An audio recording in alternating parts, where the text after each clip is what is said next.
so happy to have you on Upswing. Before we jump into food photography and how one dives into that field, do you mind giving us a little professional summary of how you got to where you are today?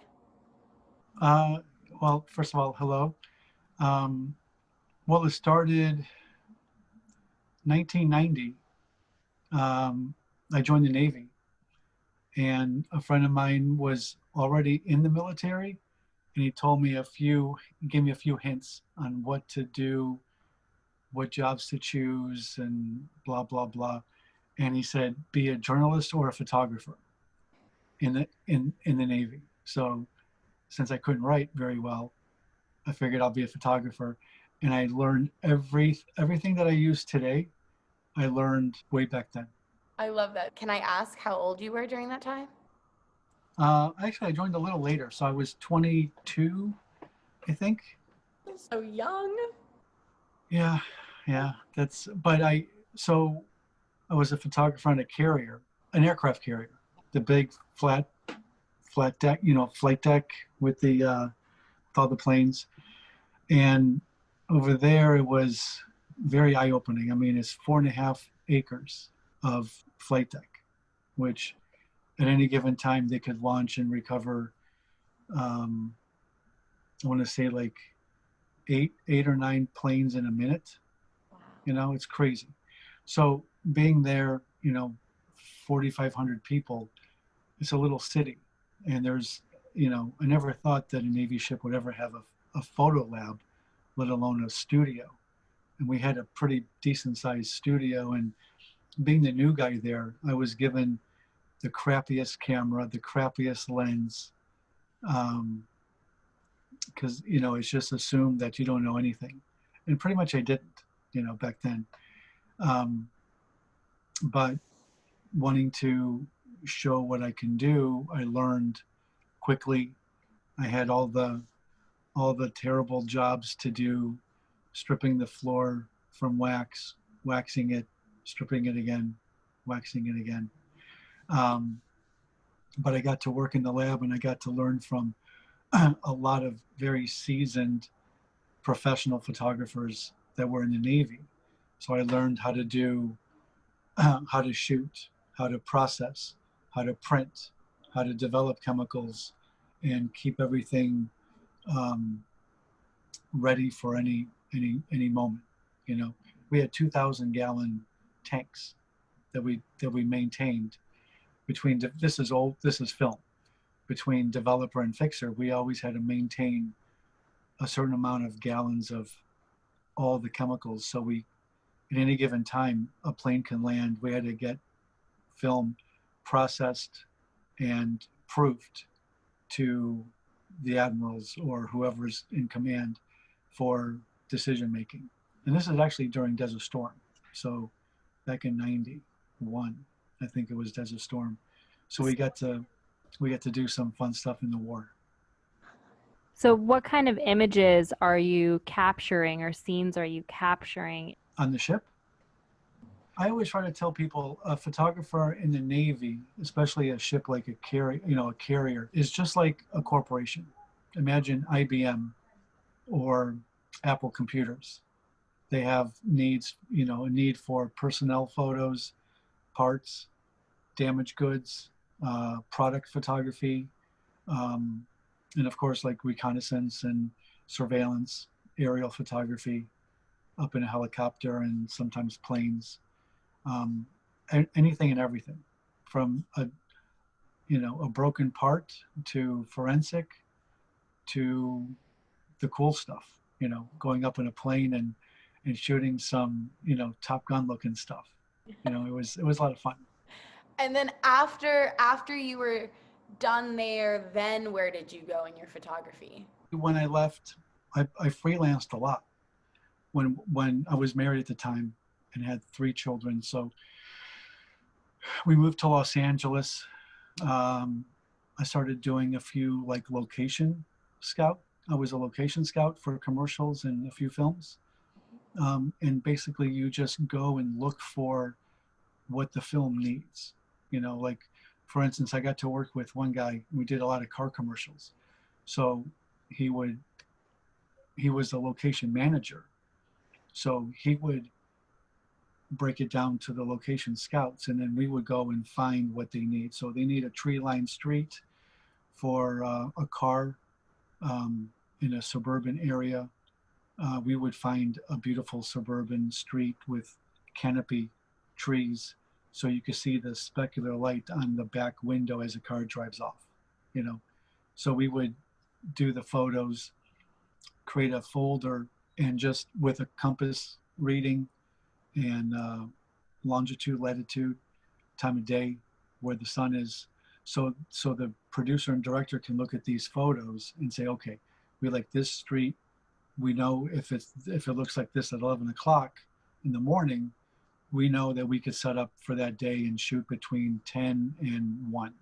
So they're not going to waste time. Then you go up a little higher and you go to location manager and you start dealing with permits.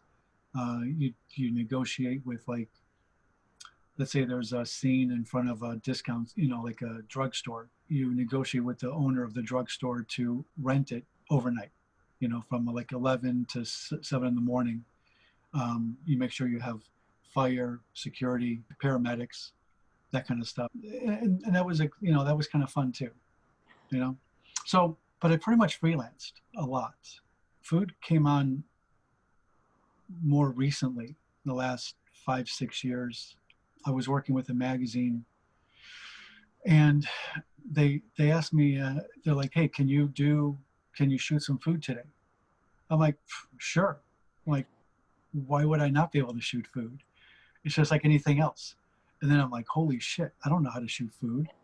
And so I go to the restaurant and talk to the owner, and this was an assignment for a magazine. It was in Sarasota. And I explained that I'm here to shoot for X magazine. And they're like, okay, just give us a little time, go ahead and set up. And I'm thinking, what am I going to do? I have no idea what I'm doing. And the samples they gave me look really good, you know, of what they want. And I'm like, so, but I did it, and it actually turned out to be fun. You know, I always joke with people, it's, you know, shooting food is better than shooting models, because they don't talk back, they don't call in sick. If you don't like it, you could get another one, you know. And then as I started getting more professional with shooting food, and then I started styling my own stuff and plating.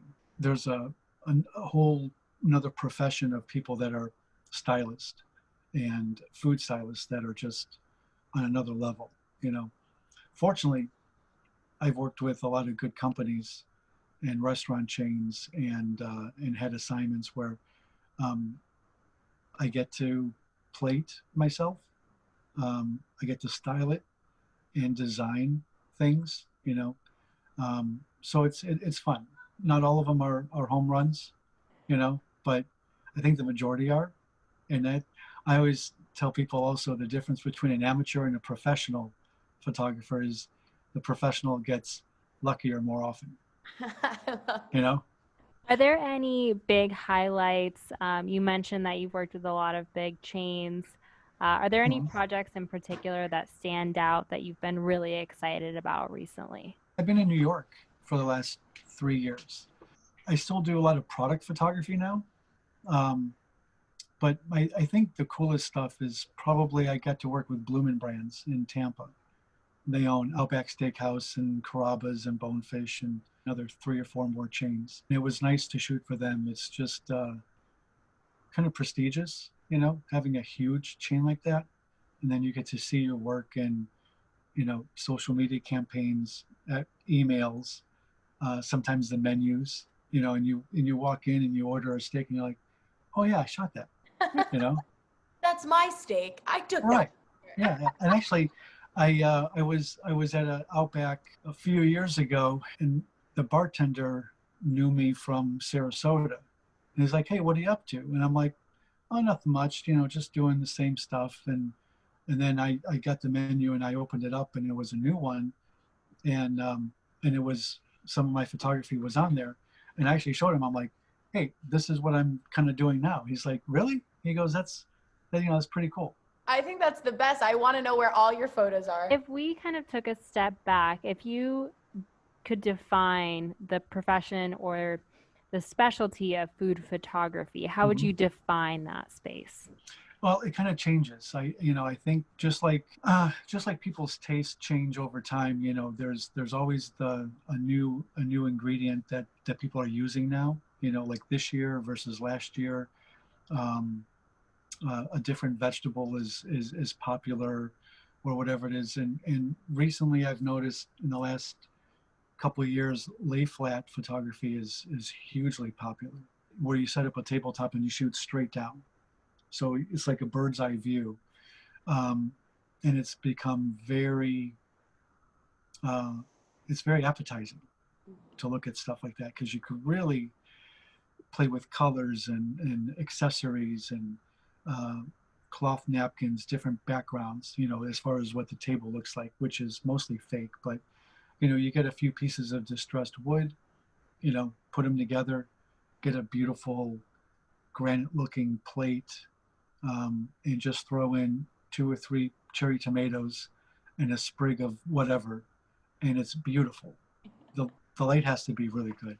But so really, I think right now the popular thing is lay flat. A lot of photography is going straight down. You get a better sense of what it looks like when it's almost delivered to your table. I try to do that all the time with Instagram, and I'm Sure. never successful with it. But Yeah. I adore those photos, and it makes No, they're beautiful. it makes me hungry and emotionally excited. On my website, under the food section, it says, "You eat with your eyes first," and that's very true. You have literally 3 seconds from the time the waiter or the waitress brings over your food and is walking to you, that you look at it and you can see what's on the tray or what's in there with their hand, and you have about 2 seconds where you decide if it's going to taste good or not. Think about it next time you go to brunch. They bring your eggs with a hollandaise sauce and some asparagus and some hash brown potatoes or something on a plate. If you go to a greasy diner, it's just put on a plate. They don't care about plating, the way it looks. But you go to a few nicer places, the plating and styling, even the plate itself, looks good. Yeah. And so you already have, and I try to tell people the little story behind, you eat with your eyes first. You could take a steak from Walmart and give it to a great chef, and you could take a beautiful $200 piece of Kobe, beef, and give it to someone who's going to just put it in a skillet and cook it incorrectly, let's say. And then you show 10 people the final steak. 8 out of 10 is going to say that the Walmart steak is going to taste better because it's prepared better, it looks nicer. Where in reality, that $200 chunk of beef is going to be like butter if you actually, cut into it with your fork. But it's presentation, and it's all how your eyes perceive it. It's so true. I think of that all the time, even when I'm cooking at home. I mean, I'm not a master plater, but every time I cook, I much prefer to wash 1,000 dishes and attempt to plate it nicely than just stack it on a paper plate. There's a movie with Adam Sandler where he was a chef, Spanglish. I never saw that. I always wanted to. Well, there's a scene that really stands out to me, and he's supposed to be in the movie a 3-star Michelin chef. And so he was making himself a Saturday afternoon sandwich. And there was this little montage of this beautiful stainless steel skillet on the stove, like a Viking stove. You could hear the burner turn on. Very AMSR. Is that what it is? Huh? ASMR? Yeah. So the sound was just important as what he was doing to make this beautiful sandwich. Crusty bread that was toasted. He had some beautifully sliced meats, cheese that was grilled. He put a sunny side up egg on top, seasoned it with pink Himalayan salt and some crushed pepper, and he finished it with the top thing, and then cut it in half. And it was beautiful. And at that moment, I'm sure a lot of people that would watch it on Netflix or DVD would actually pause it and be like, I'm kind of hungry right now. The way that you just described that, I'm hungry. Right? I'm Yeah, hungry. yeah. But it's gorgeous. And that's how I am when I make food for myself and for other people. It doesn't matter if it's just plain mortadella with mozzarella. It still has to look good. Yeah. You know. Because it always tastes better when it looks good. Or I'm tasting it, I'm like, you know what, it's missing something, but this isn't too shabby. Make it in a rush. Yeah. It's never going to taste good. You have to, there's a last ingredient, and it's love, and it's really patience to make something for yourself. Sometimes people don't have time or whatever, and I understand that. But that's the whole point, is you eat with your eyes first. And even when you prepare for yourself, that, the passion of what you're making, you can see it in the final result. When you have a project and there's this particular dish, do you feel that you need to know your audience or the person that would get that dish? Well, like working with the larger chains and the larger companies, you have an art director there. You have a stylist as well. Let's just use Outback as the example. If we were shooting a bloomin' onion, we would have 4 bloomin' onions to choose from, and then we would have many ramekins of that special sauce to choose from, or we would have empty ramekins with a jar of that orange looking sauce. We would spoon it, put it on a knife and put it in there, pipe it in with a bag, whatever's going to make it look good, some chilled, some room temperature. But out of all of them, you pick there's always a front and a back, just like a house, the front door and the back door. There's the front of the food. That's the best looking part. Even a hamburger is round, but there's always the front of a burger and then the rear that's ugly, and then you just kind of build your meal from there. And then with the art director, they're going to say, look, let's just get the front petals very, very sharp and blur the back, or you want everything in detail, front and back. Choices, just sometimes they'll ask for things to be centered or justified left or justified right. So if it's in a magazine, there's room for text on the left side or the opposite side. So you shoot according to how the final result's going to be. So sometimes you have to take, a few art directors that have the 100% control, or other art directors that I've worked with give me an assignment and say, okay, this is what we want. Do what you want as well. And I always give them 2 versions, what they ask for and then what I want as well. And sometimes they use what I do. But I always make sure that I do what they want first. They're the ones paying the bill. Yeah. Is there some key element or key characteristic that defines what you do or what your voice is? I think after a while you kind of develop your own style, over time. And I think that's what either makes people hire you or not hire you. I learned a long time ago not to take it personal. When I would apply for a shoot and submit my portfolio,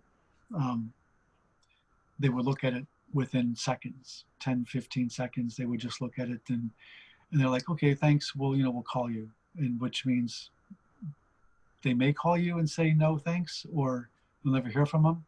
But it wasn't a personal thing. It was just that what I have in the portfolio was not what they're looking for at that moment. So is there any prep or questions that you might ask the stylist or research that you would do before arriving on set? Yeah. People, ask me sometimes for advice on how to get into certain aspects of the business. And I always tell everyone, magazines are still, and anything online, really. You have everything if you want to shoot jewelry and you want to shoot like Tiffany's, you want to target Tiffany, look at what Tiffany does. Tiffany's, right? Look at what they do and just make it better, you know, do something a little bit more daring, something a little bit more artistic, play with different colors, whatever it is. Find a piece of jewelry. It doesn't have to be Tiffany's jewelry. It could be something that you find at Claire's. You know, it doesn't matter, because a good art director will look beyond the cost of, you know, some costume earrings. But if you could shoot it well, with good lighting, nice editing, and a very polished look, they'll look past the $5 pair of, you know, plastic earrings, and they could understand what it would look like if you were to shoot their product, you know, $20,000 pair of earrings, for them, with the same quality, the same desire, and the same polished look. You know, same thing with food. And when we say like there's, you know, good lighting or good presentation, are there any industry standards to that, or even resources that you would point someone to, or is this part of discovering your voice? It's pretty much, it's discovering who you are as a photographer. You know, I like, um, I don't like too many shadows when I shoot. I like to diffuse things a lot. So my style is softer tones, more details in blacks, softer whites, maybe. Um, I very rarely go for harsh looking things, you know. So for me, a white tablecloth with white dishes and some salmon on it, with a couple different colored vegetables or something, with some silverware. You have to learn how to shoot a lot of white, because it could be blown out to get the detail of what's on the plate. But the you know, for me, the success is having detail in the plate, having detail in the food, and the tablecloth. If you know, whatever it is, nothing is blown out, nothing looks harsh. You know, the hard part is making a photo look, um, what's the word I'm looking for? Like making when you look at a photo in a magazine, especially with food, you want it to look like it's very ordinary, you know, not in a spectacular kind of, not in, you know, I don't want the food to be not spectacular, but you want it to look like there wasn't any effort in doing it, Seamless. you know? Yeah. Yeah. For me, when someone looks at it, it's a given. They're like, oh, that's a steak. Oh, look at that. There's some cranberry sauce, you know, that looks like it could belong on my table, or, you know, it looks good.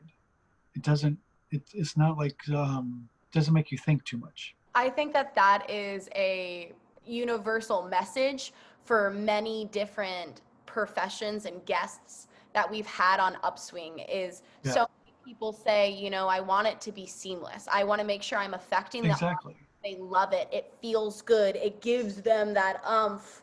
And then Yeah, they have no idea how, like, they think it was easy. And then we know how much work ex- actually went into it. exactly. Sometimes it is easy. Yeah. Sometimes you literally can throw something together on a table and photograph it like you were at brunch with your girlfriends, and it's Insta worthy, you know. Um, and it's really, you know, sometimes I look at some of these things on Instagram, some of the food stuff, I'm like, wow, that's really, really good.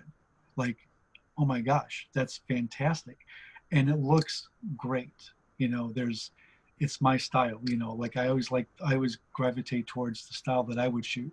So these things are beautiful detail, crisp colors, um, very little shadows, you know, soft neutrals kind of stuff.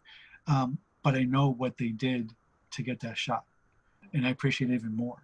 For any new or beginning photographers, is Mhm. there one solid piece of advice that you would tell them to be prepared for before they walk on set? If I have to give one piece of advice to someone starting out, is just basically shoot with what you have in your kitchen. Always start with what you have in the kitchen.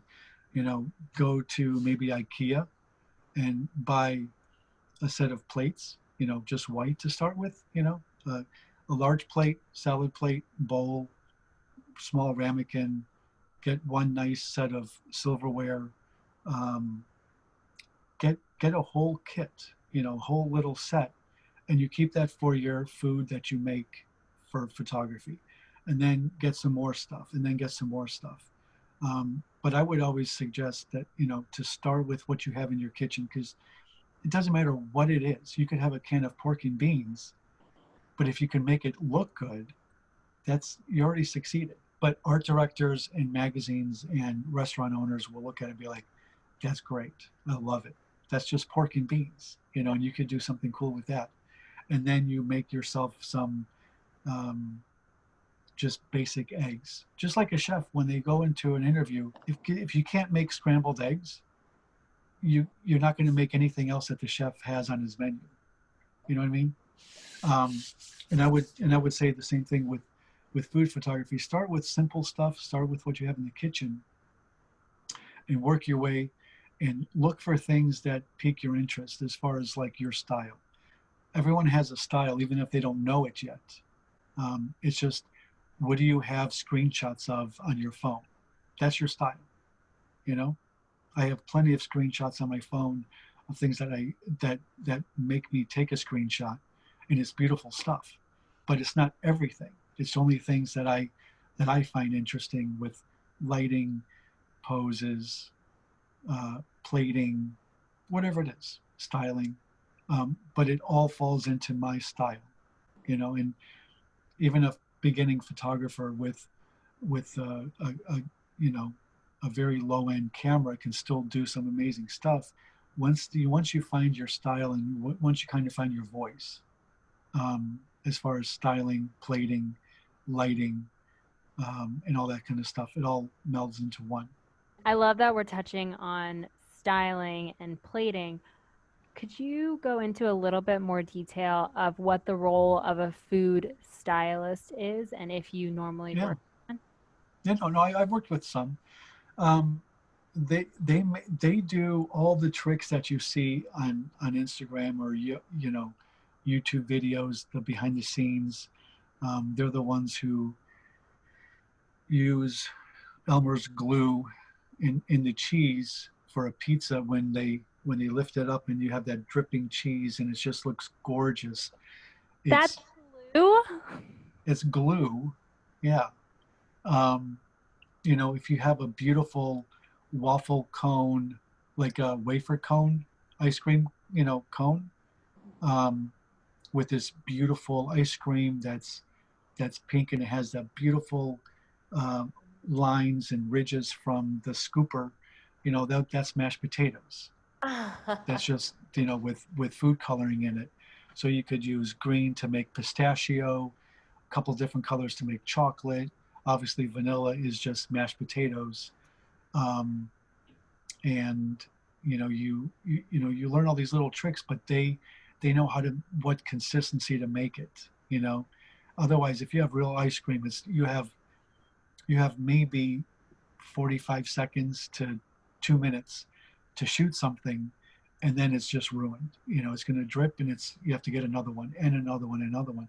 Where if you have mashed potatoes with green in it, and then you throw in some pistachios, you have pistachio ice cream that's going to sit there and not move or change for hours. People use motor oil instead of syrup on pancakes and waffles because it doesn't absorb. I mean, I did not know that, but I love that. Yeah. Now I know that. Right. So when you see the pour from like an IHOP commercials, and you see the pour of the maple syrup on the pancakes, and it falls down beautifully on the sides, that's motor oil, because it doesn't absorb into the notice next time, it doesn't absorb, it just goes right on top, and it doesn't absorb in the pancake. A few other little things like tanning lotion on turkeys, to get that beautiful brown gold, the beautiful just out of the oven look. It's literally self-activating tanning lotion that's just rubbed on the turkey, and it just changes color to that beautiful brown, and you don't have to cook it. it still looks nice and plump. But you literally cover the thing in tanning lotion, and you get a beautiful brown bird that comes out of the oven. This honestly makes me feel so good because I love cooking, and sometimes I look at these photos and I'm like, my Yeah. God, how are they able to get Right. them? And Yeah. I'm sitting there with all the love and the time. Sure. So Yeah. now, yes. You don't have to feel so bad, because I mean, I love the before and after, when the Instagram challenge of food, where you see the challenge of making something, and then you see what people actually make. It's hard. Stylists will use a skewer, metal skewers, and heat them on the burner of a stove, and then you get the grill marks on a burger. You literally just sear it in. I'm going to start doing that when people come over. Yeah. They're Burger. like, hey, wait a minute, let me just sear something really quick. There's so many little tricks that I mean, some stylists, you have a kit, kind of like a hairdresser has like an apron with all these things in it. They have a kit that they roll out, and there's 4 or 5 different kind of tweezers, to hold a little sprig of green something, so they could just place it exactly where they want. They'll put in sesame seeds exactly where they want it to. They have brushes, little spray bottles of oils, from like clear olive oil to a little bit of a color, baby oil, stuff that you really don't want to eat afterwards. But their styling kit is like, imagine a big fishing tackle box filled with things that they use. There are a lot of different moving parts. Do these individuals typically have backgrounds in the culinary arts, like a culinary degree Yeah. or like that? Sometimes they're chefs that just don't want to have the grind anymore. If you're a chef, or you're a cook, or you're a restaurant owner, you're married to that business every day. Some stylists are ex-photographers, so they have the benefit of knowing both sides, but they're amazing at what they do. I mean, just blows me away. It's almost like having a great editor in Photoshop before you need Photoshop. You know what I mean? Like, they're the back end at the very beginning. So it probably feels easier because there's not a lot of no's then. I mean, literally, if your camera's on a tripod and you have everything set up, you're literally going click, and it's like, well, look what I just did. You're like, Voila. look at the magic I just made. It's just crazy. They do the majority of the work. They'll even go back in the kitchen and work with the chef or the cook in commercial kitchens or whatever it is, to make things just a little bit better. They'll get some different cuts of beef, to use cardboard between burgers, between layers of things, a little cardboard in the back, so everything leans forward. So you have your tomato, your cheese, your pickles, and your bun, but in the back it's just full of cardboard pieces that you're not going to see, but it gives the height so it doesn't sag. There's a lot of moving parts that unfortunately I would love to take credit for some of that stuff, but it's I'm glad to have other people do things, and I get to do the photography part. What do you believe makes a photo the most appealing? I think lighting is always important. Lighting is key. I mean, honestly, there's so many things that you could do to trick the audience into a great looking Big Mac, and it never looks like what you get in the container. Earlier, we touched on the trend for lay flat photography and how that is really making waves right now. Are there any historical trends that have maybe come and gone that stand out to you? I'm Italian, if you can't tell. I mean, I guess the way I look with the name Salvatore. But I remember when I was younger, it was the 80s. And you saw the very bright colors, you know. You saw Bobbi Brown makeup was very popular back then. Matte lipstick, you know. And I'm looking at fashion, but even back then, you see the fork against like a solid color background with some spaghetti at the very end, kind of just a few little, you know, maybe an inch or two falling off the side. To me, that was very 1980s. You know, that it was very stylized, and that to me is like, I cringe when I think of it. Though it was great back then, but I look at it now and I'm like, oh. And also depends on what region you're from. You know, back the 70s and 80s photography, when it came to especially restaurants, oh, the guy that owned an Italian restaurant wanted to show everything on a table. It's almost like the holidays. There's going to be a dish of spaghetti, lasagna, raviolis, meat, cheeses, salads, mozzarella. All the whole table is full of food, and then that's his ad. He's like, come to you know, Salvatore's Bistro. Look at what I can make, you know. And that's also a very ethnic thing, I think, because you wanted to show, especially in the 70s, they were still children of the Depression era. So they want to show how bountiful and beautiful they could make food, you know, which is awesome. But also at the same time, you don't need 2 bottles of wine with a glass and the guy's doing the cheers. And you see this ad in a magazine, you're like, I'm kind of full. I don't want to go there. You know, like I'm not that hungry to eat all of that, you know? And so trends kind of, you know, maybe in the 70s and 80s, it was a lot of food to show.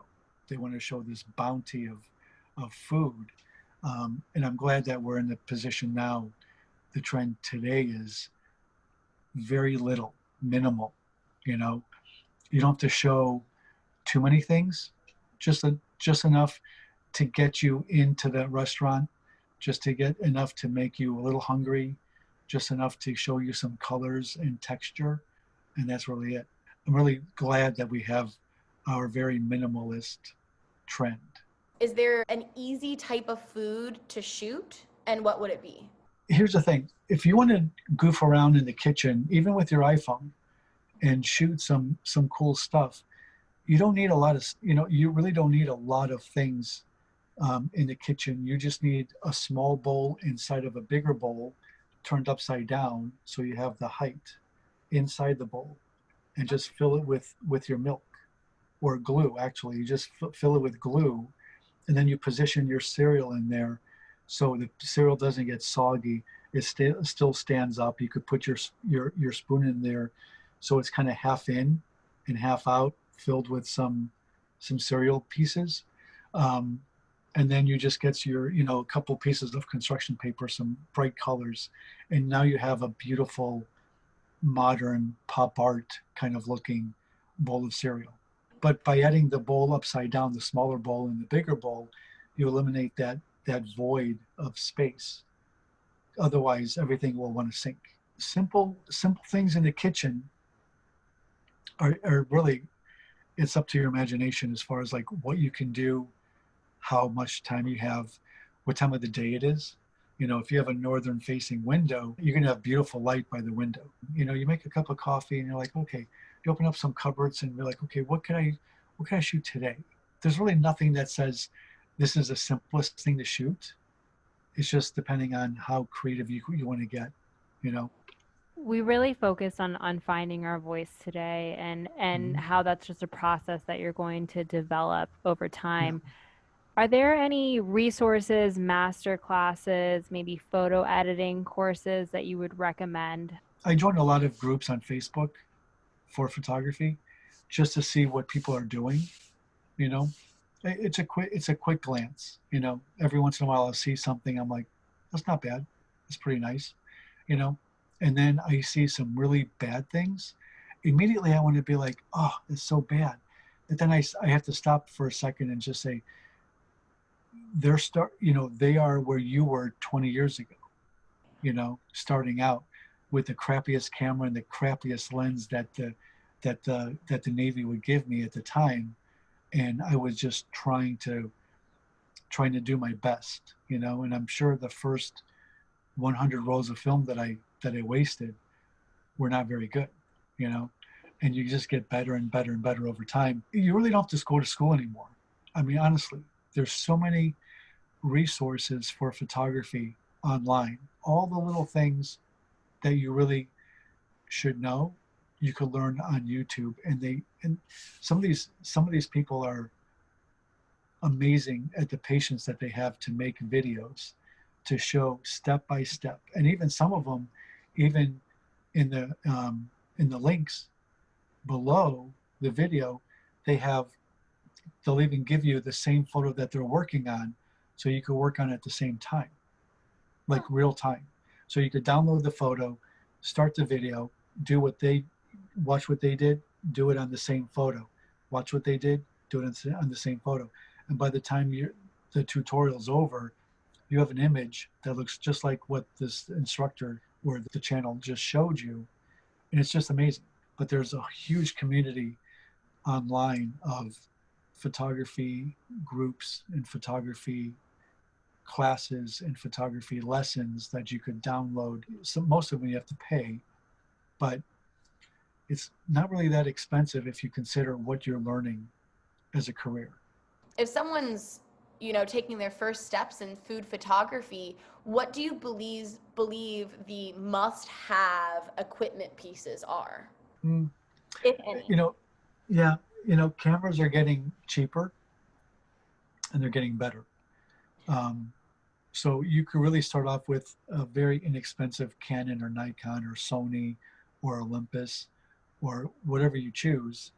I always tell people, don't worry about the brand of what you're buying as far as the body of the camera. Worry about the lens, because the lens is the piece of glass that is actually the better part of the combo. The lens and the camera. The lens is the most important part. The camera is important too, as far as the sensor and the quality of the pixels and all that kind of stuff. But the better glass you have, the better image quality you will have. So whatever you do, just everyone should do their research. What camera suits them. Now with mirrorless cameras, I know Canon just came out with the R5. It's, I want to say 45 megapixels, which is very good, but it's mirrorless. So the camera's smaller, less internal parts that move. It'll last longer. But the quality is just amazing. I mean, it's just crazy at the quality. But that's just a tool, Sometimes people have said to me, they weren't saying things to be insulting, or they didn't think of it as being a weird question, but they're like, "Oh my gosh, that photo is amazing. You must have a really good camera." I'm like, "Yeah, the camera's pretty good, but it's like telling a chef, "Oh my God, the steak is amazing. You must have a really good stove." It's not really the stove, but I always try to I have two reasons to do really good photography. One is to impress myself, and one is to impress not the client, but the viewer, And as long as I impress myself, and I'm happy with my work, and the viewer can look at it and be like, "Oh, that's just another picture of a steak. It looks cool. Whatever. Flip the page. I did my job." I think I succeeded. When it comes to a portfolio, do you have any one large tip for somebody when it comes to starting a portfolio? It starts with design first, for me. Some people get very creative with their portfolio. Sometimes it's, I know one photographer he made 400 figurines of himself, and he put it inside of a cardboard box. In the box was a simple message that says, "Hire me." And that was it. He mailed it out to 400 art directors, and he did pretty well, actually. He got a nice response.